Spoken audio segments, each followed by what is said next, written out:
You get the hint. I'm Eric C. Hey everybody, what's going on? Hope everyone's doing well out there. Back again. I know, been putting up videos back to back, and it's kind of not a good idea to do on YouTube because people have to play catch up now with all the videos that you've been doing and shit like that. But anyways, again, you know, this is a series of videos of the SX giveaway guitar, contest giveaway, whatever you want to call it, Lefty, and all the mods, upgrades, and repairs and everything else I've been doing with it. So right now, as this stands, this top part here is ready to be buffed out. So I showed a little bit in the beginning of the video of the different steps of sanding and how the body looked after sanding it. Now, this top part has been done with the 3000 grit sandpaper, and as you can see, you know, I'm getting a reflection of light and everything else with this, because the 3000 basically gives you like a matte finish to it. You can see the wood grain through the finish now, and you know, it doesn't look all hazed up and shit. Now the back of this I still have to go over with the 3000 grit sandpaper. I haven't done it yet. So this is done with the 2000 grit, and it's pretty much ready for the 3000, but I was working on the top first. Now, one thing that I noticed about a lot of characteristics about different guitars is how they sanded it at the factory.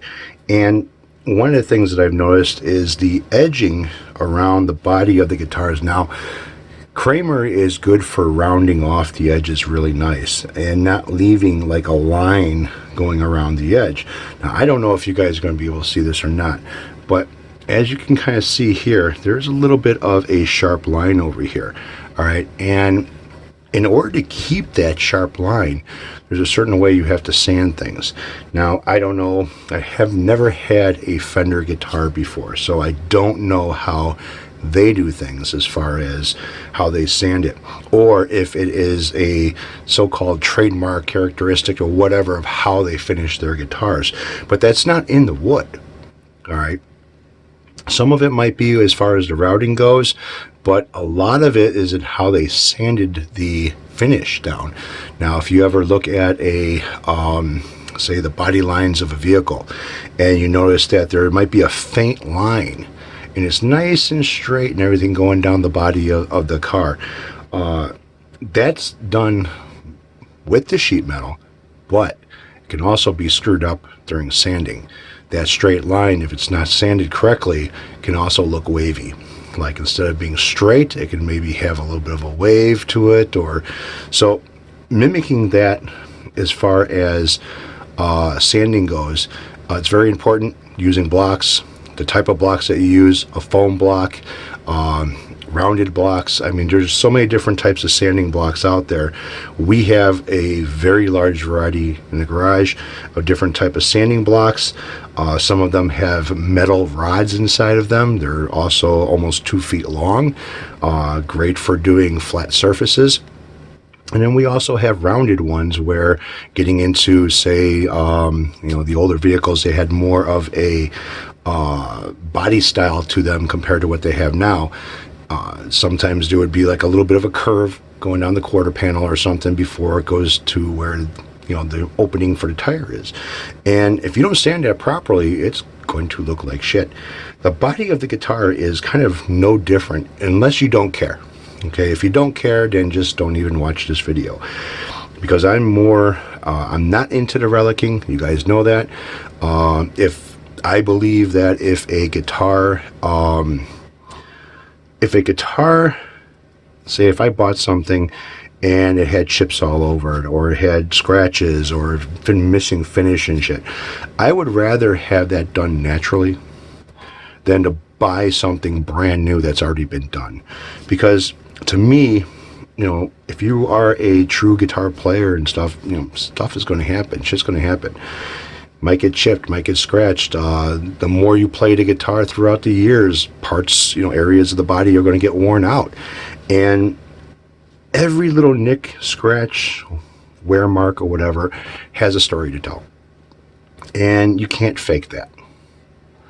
No matter how you relic a guitar, or you know, you can't fake that. You know, the history of the guitar throughout the years of being played, you know, you can't fake that. So I don't believe it. That's why I don't do any relicking. If I have a body that has scratches on it or something like that, I know it could be repaired, and I know how to repair them. So I'm going to make the body look like it's brand new instead of taking a piece of sandpaper, a chain, hammer, whatever, and start wearing out bits and pieces and chips and everything else on the body. So the one thing that I noticed with this body here is that there is a line that's kind of sharp going around the edge over here. So this edge is not like perfectly rounded. In order to mimic that, you need to use sanding blocks. Now, I don't know if every one of these guitars, these SX guitars that have been made, are done the same way, but this one was, so I'm trying to keep it that way. If you do it by freehand without using a block, you'll lose that line that goes around the body, okay? And it's very faint. I mean, you can hardly notice it that it's there, but it is there. You can kind of see it right here. So I don't want to lose that. I want to keep that. So if you start off your finishing, you know, sanding, and you use your hand in order to sand the edges over here, okay, well, you'll notice you'll get rid of that line pretty quick, all right? But after you do the edges, and you switch over to a block, and go ahead and hit the flat spots with the block, and hit the top surface using a block, that line will come back. So I want that. That's the way this body was when I first got it. That's the way it's going to be after I finish it. So right now, all I have to do is finish up this back over here with the 3000 grit sandpaper and off to the garage, because it's time for buffing. Yay! Alright, so today's the big day. I'm going to get this guy buffed out and, you know, ready for assembly and everything else.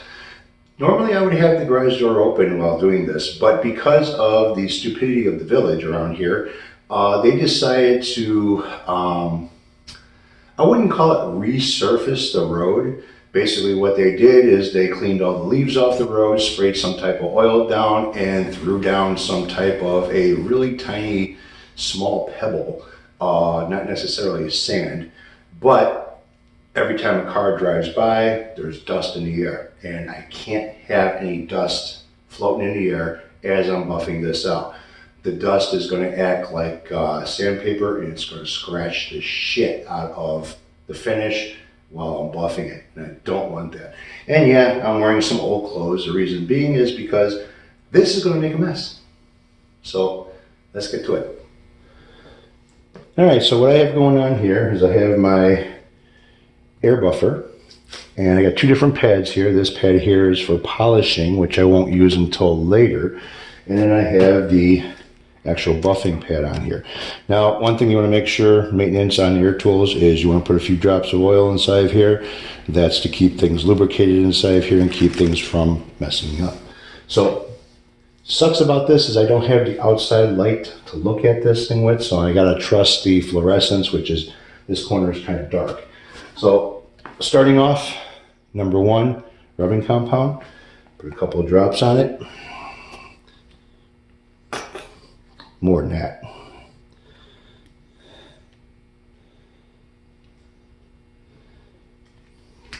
And then I'm going to rub this into the body a little bit. And I'll mute the video because it's going to get loud in here. Compressor's going to go on, and yeah. So time to make a mess.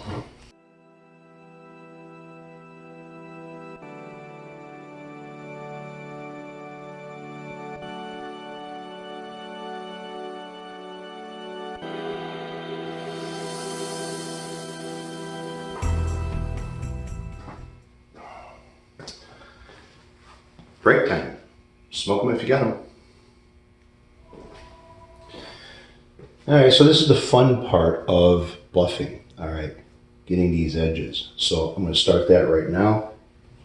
But instead of putting the rubbing compound on the body, I'm going to put it right on the pad. This is going to be not easy. I'm going to just rub it in a little bit. And here we go.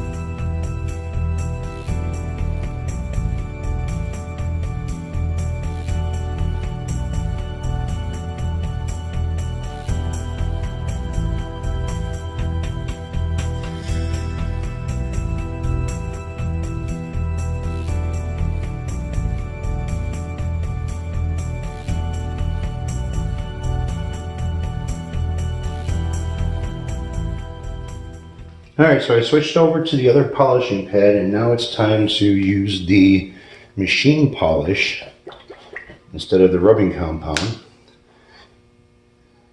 So it's going to take quite a few times of polishing in order to get the results that you're looking for.